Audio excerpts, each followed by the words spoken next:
Soutenir les étudiants ayant un projet d'études à l'étranger en leur proposant un large éventail de services à chaque étape de leur parcours. Tel est l'objectif de Ready Study Go, une entreprise spécialisée dans l'accompagnement des étudiants désireux de poursuivre leurs études à l'étranger. Après le succès de ces 2 premières agences, l'établissement a ouvert ce samedi 30 novembre les portes de sa 3e agence à Clicami. Cette expansion marque une étape clé dans son ambition de rapprocher ses services des jeunes et de leurs familles en facilitant l'accès à des opportunités éducatives internationales. Alors, cette agence est en pleine ville, proche des universités, de l'université de Lomé. Il y a d'autres écoles privées. Donc c'est pour développer davantage la proximité. Vous savez, le siège au Togo est à Togo 2000. Et on sait que Lomé, c'est une ville qui s'agrandit de jour en jour. Donc avoir une agence au cœur de la ville, ici, bien desservie, va permettre aux étudiants, aux parents de ne pas avoir à faire des kilomètres pour avoir nos services.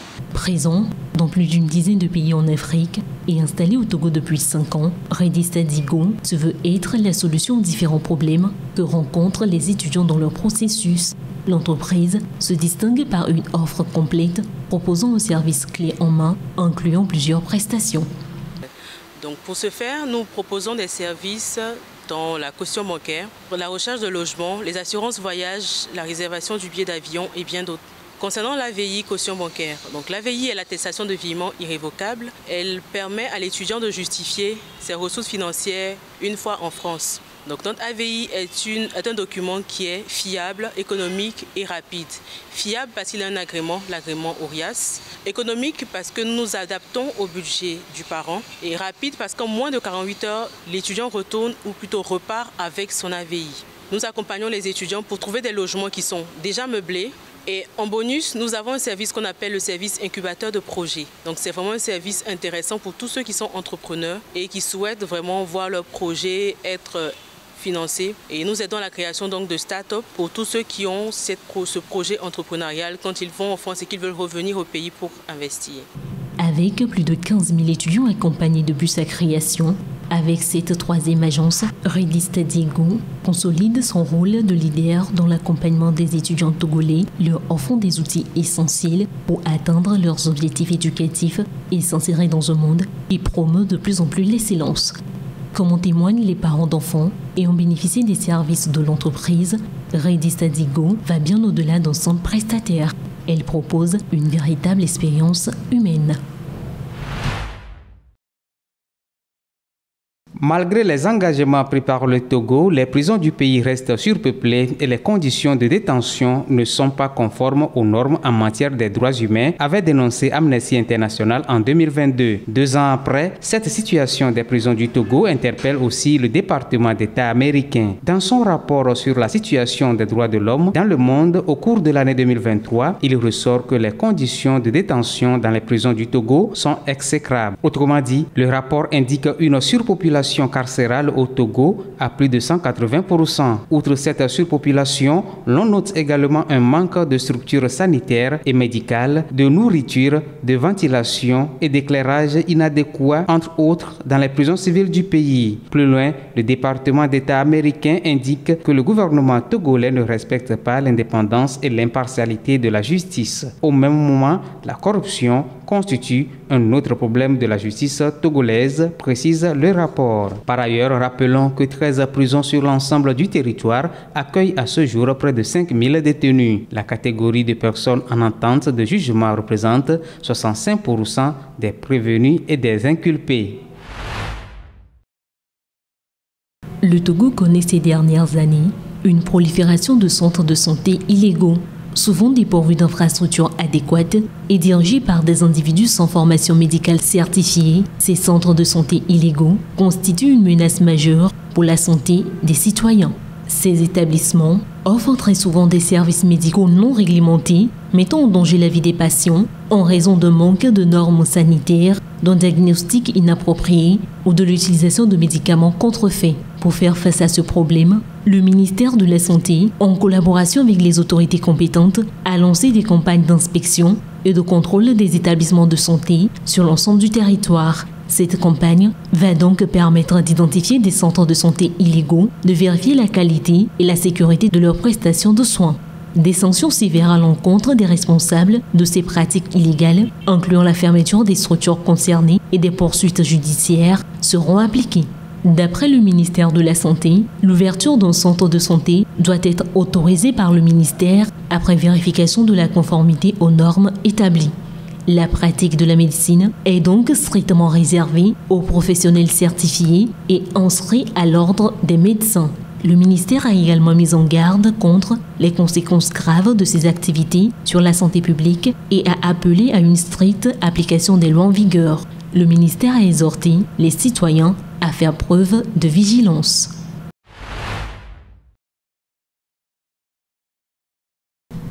En 2024, alors que les enfants du monde entier sont déjà confrontés à des défis majeurs qui façonnent leur avenir, leur situation risque de se détériorer davantage.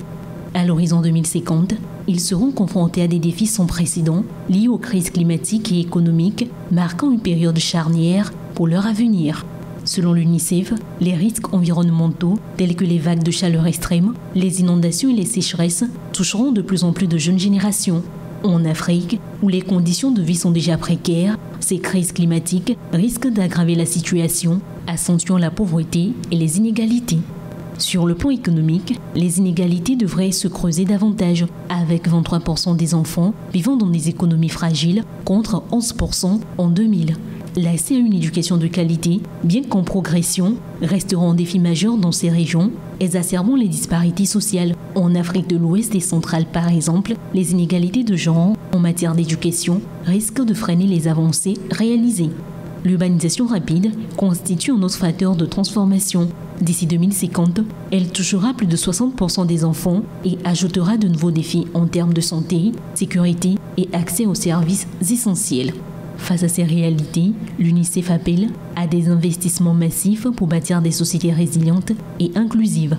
Prioriser l'éducation, renforcer les systèmes de protection sociale et intégrer des mesures climatiques dans les politiques publiques sont essentielles pour protéger les droits des enfants.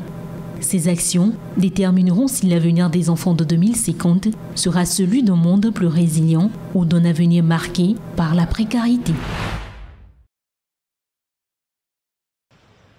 Le gouvernement tchadien met fin à un accord de coopération en matière de défense avec la France.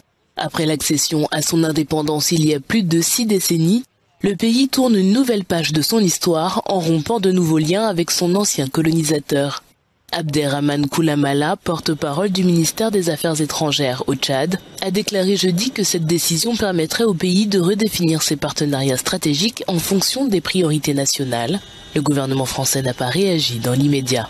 La France a maintenu environ 1000 soldats au Tchad et la déclaration ne précise pas quand ils devront partir. Le pays était l'un des derniers de la région où la France maintenait une présence militaire importante après avoir été évincée ces dernières années du Niger, du Mali et du Burkina Faso, où elle menait des années de lutte contre les extrémistes islamiques aux côtés des troupes régionales. Ces pays se sont rapprochés de la Russie qui a déployé des mercenaires dans le Sahel. Le Tchad a déclaré que cette décision ne remettrait nullement en cause les liens historiques entre les deux pays et qu'il souhaitait maintenir des relations dans d'autres domaines d'intérêt commun.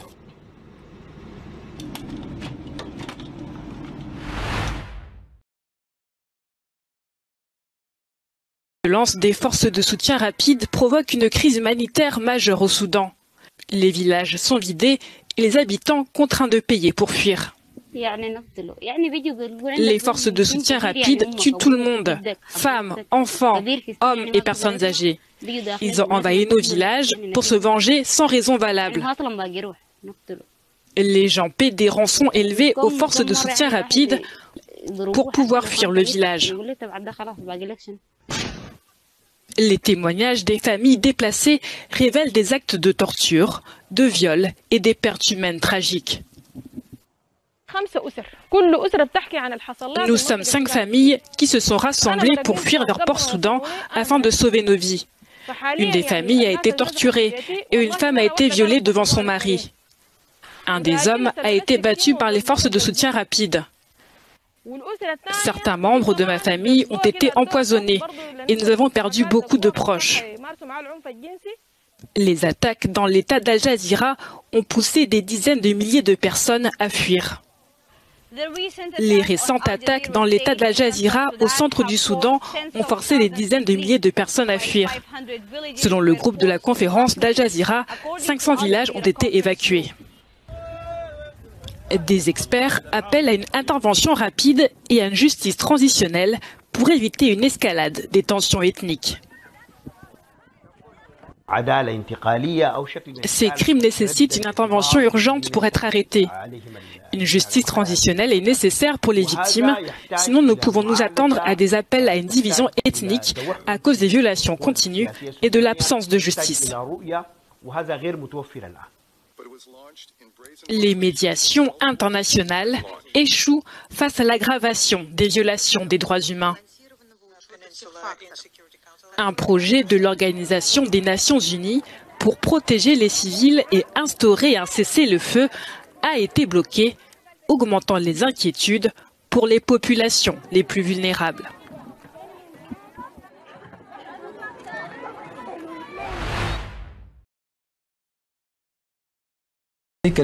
L'écrivain sud-africain Britten Breytenbach, figure emblématique de la lutte contre l'apartheid, est décédé dimanche à Paris à l'âge de 85 ans.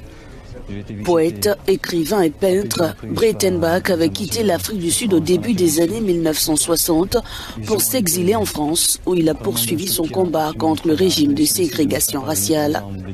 Au cours de sa carrière, il a publié une cinquantaine de livres, dont son œuvre la plus célèbre, Confession véridique d'un terroriste albinos. Ce récit est inspiré de son emprisonnement en Afrique du Sud. En effet, il a passé 7 ans en détention dans son pays, après y être retourné illégalement en 1975. Son arrestation et son emprisonnement étaient liés à son soutien au Congrès national africain de Nelson Mandela, alors interdit. Le président français d'alors, François Mitterrand, avait joué un rôle clé dans la libération de Britten Breytenbach en 1982. Alors que le conflit syrien entre dans sa 14e année, les insurgés intensifient leur avancée vers Alep. Après avoir pris plusieurs villages et villes en périphérie, ils s'approchent désormais de la ville même. Alep, qui avait été reprise par les forces du régime en 2016 après une guerre féroce, est à nouveau sous la menace des opposants. Des explosions et des tirs résonnent à son périphérique, signe d'une infiltration des insurgés dans le cœur de la ville. Plus de détails avec un combattant au sein du département des opérations militaires. Dans le cadre de l'opération visant à dissuader l'agression, voici les zones que nous sommes actuellement en train de libérer. Mezana, Dedraya, Kafr Alab, Cher Ali et les zones voisines où les milices iraniennes et les milices d'Assad étaient stationnées et bombardaient des civils. Maintenant, après leur expulsion de ces zones, grâce à Dieu, les civils pourront retourner dans leur pays. À Alep, les combats font rage. Les milices soutenues par l'Iran et les forces d'Assad qui avaient causé la souffrance des civils sont désormais chassées des zones stratégiques. Pour les civils, ces victoires sont porteuses d'espoir. Après des années de terreur et de déplacement, ils espèrent pouvoir retourner dans leur foyer en sécurité. Cependant, l'incertitude plane toujours, car la guerre se poursuit et Alep, stratégiquement vital, reste un terrain de confrontation décisif.